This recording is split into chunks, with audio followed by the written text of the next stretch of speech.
have with us Mr. Harmeet Kalra from Picus Security. Hello, sir. Welcome Hi. at the ETCISOSecufest. Thank you. First thing, how do you feel being in Kochi, and how do you feel about the event, and how do you think this is important for the CISOs community? My first time in Kochi, so loving the vibe of the place. Reminds you of Goa. Uh, I was reading a report by Cynet on the life of CISOs and the stress that they're going through. It's a very, very amazing report.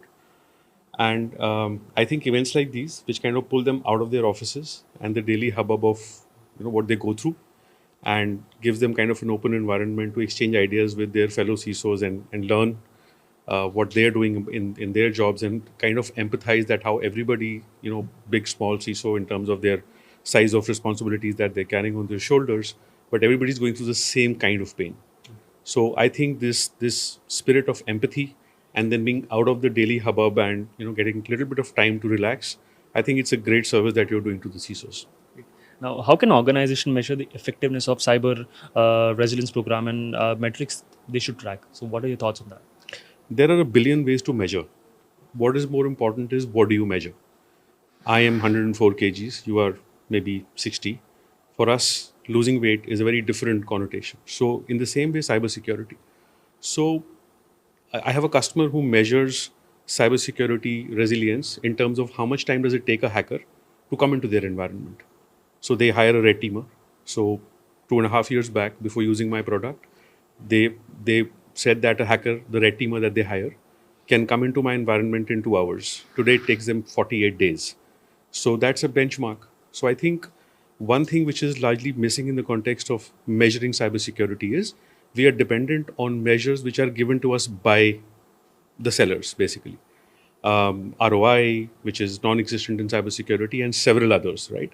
But I think what's important for customers when it comes to cyber resiliency and the current context of cybersecurity, what's important is if they can be the decision maker of what they get benchmarked against.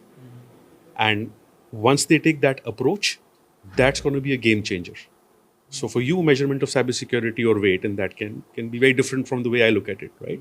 So I think it's not what you measure with, it's the why you measure a particular thing, and that is dependent for every organization, because every organization has.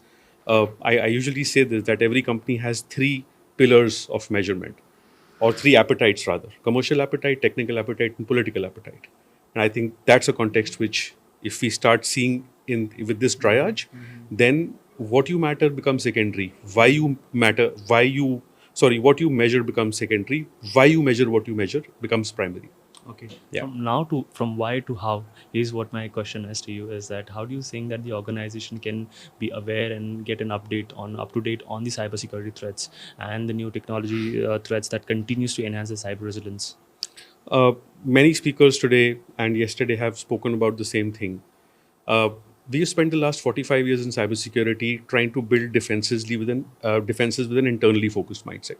I think the market is now ready, because the technology supports it, for things to be seen from the hacker's perspective. And I think that is critical, because when we are trying to defend ourselves, everybody wants to be safe and secure. It's important to know what is the threat. And a lot of, I was reading an article yesterday, which is an article written by an Interpol advisor in 2011. And he says, in 2011, he said one thing: it's not important in relation. It's not important to look at yourself in context of cyber. What's more important is how weak or how strong is your neighbor. Because the bad guy will try to pick the weaker of you. So it's not important to be better than the hacker. It's important to be better than your neighbor. So I think it's these perspectives which are more commonsensical and fundamental, which are not the point of conversation between the seller and the buyer community in cybersecurity. That's the point of failure in my perspective. So if we can have conversations more in that area or that perspective, that will change the dialogue and the outcomes that we're seeing in cybersecurity today.